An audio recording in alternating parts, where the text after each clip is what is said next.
we've lived here in Morganton for almost 20 years now, and at Grace Ridge for that period of time.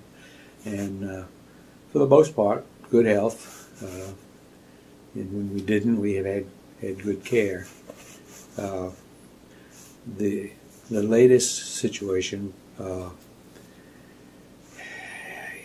came on rather suddenly with pain in legs, and we went to the emergency room, and from there it just got worse. And much of it I don't really remember. And Joyce was the one who took care of it all, knows all of the medical terms that I can't even pronounce. Fortunately, I guess he really doesn't remember, because it was a scary time, and it was something that nobody understood. The emergency room doctors, the hospitalists, family doctors, nobody could put a name to this. And we were thankful that Dr. Allaboun came on the scene when he did, because it was as if he had been sent here to help us. He had one time before seen a case of this that had been previously diagnosed. It was that rare. He finally diagnosed a very, very rare autoimmune disease called Isaac's syndrome. And they found it after ruling out an endless number of kinds of neurological disasters. He did a lumbar puncture and sent part of that specimen to Mayo's Clinic in Minnesota, who is one of about, I think he said, 3 labs in the whole country that are capable of doing the kind of lab work that would identify these antibodies. And that came back positive. And that took about 2.5 months maybe before they finally ran that down. The first symptoms appeared on the 31st of October, Halloween, so we can remember that. And it was not until close to the middle of January, I guess, when we finally got a diagnosis. And then Dr. Allaboun sent Doug to a muscular neurologist in Charlotte who did, and I had to learn new words, an electromyography that confirmed the diagnosis. And you do remember the treatment. Oh, yes, yes. And I remember the reaction of the neurologist in Charlotte, yeah, too. She was so excited when she saw this on her monitor, and I thought, why are you being excited about this awful thing? And she said to me, very few neurologists anywhere will ever get to see this. It was that rare. They sent him to Valdez, to the infusion center. Is that right? And he had 5 days? 5 days. Yeah. 5 days of infusion therapy with some kind of antibody stuff that was horribly expensive. But he has improved, so we really feel that this was a real blessing. He has some residual pain from his knees to his feet. Yeah.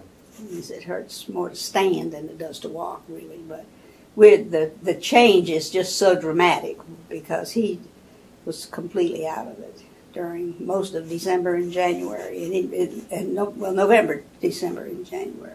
I knew it wasn't a dementia, but the doctors didn't agree with me at first, because it came on so suddenly. I mean, it just came on overnight, literally overnight. And we had never heard of a dementia that came on like that. The hallucinations were very real to me. Was that your first symptom?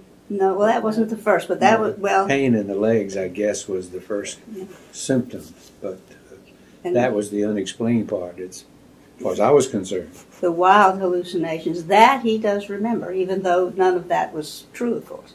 The other symptom that was very obvious to everybody was what they called myoclonic jerking. He just uncontrollably would jerk.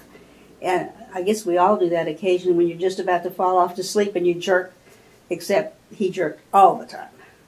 And sometimes he jerked. So one time he jerked himself out of the wheelchair. He jerked so hard.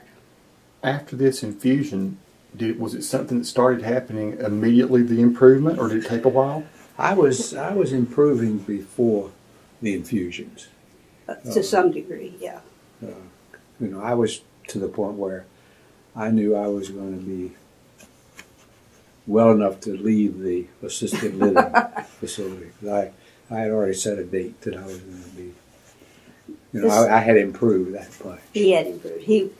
But then after the infusion, the improvement was pretty dramatic. Were you having any medications before the infusion? They had tried a number of different things. I have a whole bag of leftover medicines that we tried and didn't do anything, and so we stopped. It didn't have any effect. How did you end up with Dr. Allaboun? Well, we were going to. We have neurologists in Asheville. We had seen earlier, and not we for were this. very fond of, but we had been going to him for quite a few years. And then when this came about, it just did not make sense to try to handle this with a doctor in Asheville. We couldn't get him back and forth. And this was the same time that Dr. Allaboun came to town. I guess it was a month after he... Yeah. He had just come. I said, the hospitalist, I guess, said to me, shaking his head, "This has got to be neurological." And I said to him, "Then why don't you call in a neurologist?" So the next day, Dr. Allaboun appeared, or maybe it was the same day, I don't remember. We sing his praises to the sky, obviously.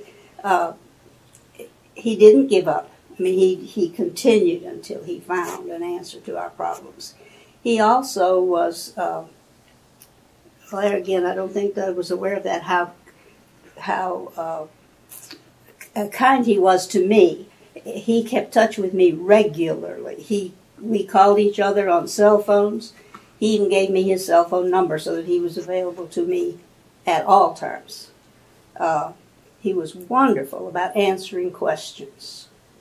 And there were times when, of course, he didn't know the answers either. But he was honest about that, and I understood that. He was a real source of support and strength. We were very, very pleased with him.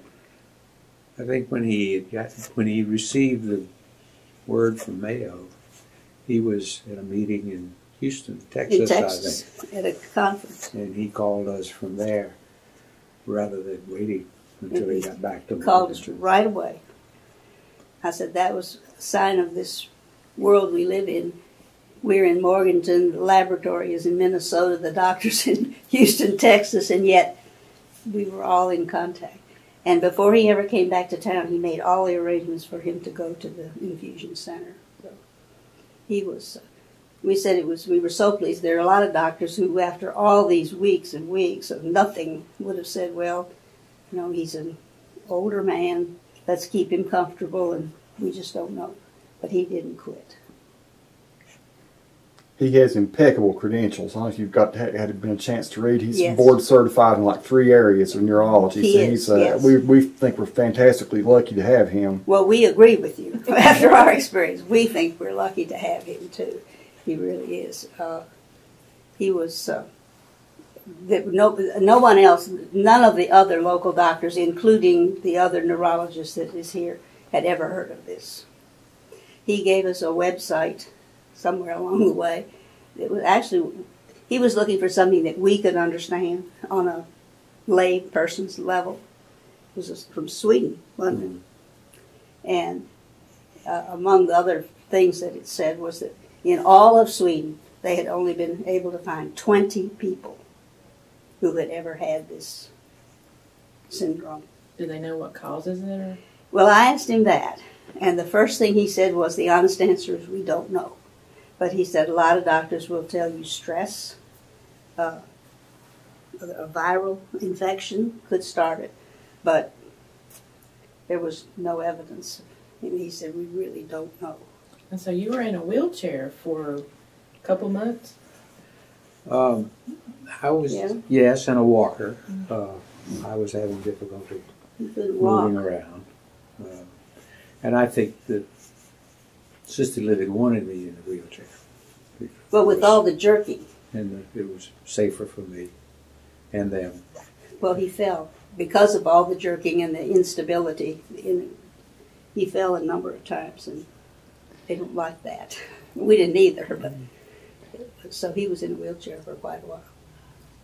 I was, in essence, knew I was at Grace Ridge and in the health care unit, but I was all over this country at one time or another. I was with a facility in Phoenix, Arizona, which was part of the Grace Ridge system. I was at a... Took you to a cat show one night. Yes, it did. In the middle of the night. At one time they had a big convention kind of thing at a resort out in Arizona, and Joyce and I were there, as were other residents from Grace Ridge, and just completely Made no wild type things. I'd come in there in the morning sometimes, and he'd say, "They have completely redecorated this room. Last night it was thus and such," and he'd point to something in the room, and now they've got this. That's strange how your mind works. It's just weird. And one night they told us they found him in the middle of the night on his hands and knees up in the day room looking under the furniture for the cat. He was sure that the cat had been up there. Oh, it was just, it was wild. Yeah. It was wild. And much of the time was in the middle of the night. That's worse. And I knew Joyce had the answer to whatever this particular problem was. And I would try to get them to call Joyce. And they wouldn't do it. They said, we can't call her at 3 o'clock in the morning. And, just go back to bed. Everything will be all right in the morning. That kind of thing. But it was, as I say, it was very strange things. And thinking about them now, you knew that they couldn't possibly have happened. But at the time, they were just as real as anything. I don't think he was their favorite patient for a long time. I'm sure he made no sense, and they made no sense to him, of course, either. No. And he wouldn't eat, and he just didn't want to do anything that they wanted him to do. No, we moved here from Virginia. We lived in Roanoke, Virginia, and we moved here. I was born and raised in Virginia, and Joyce moved to Virginia during World War II from the Midwest. But all of my life was in Virginia until we moved here. How long have you been married? 62 years in November. Well,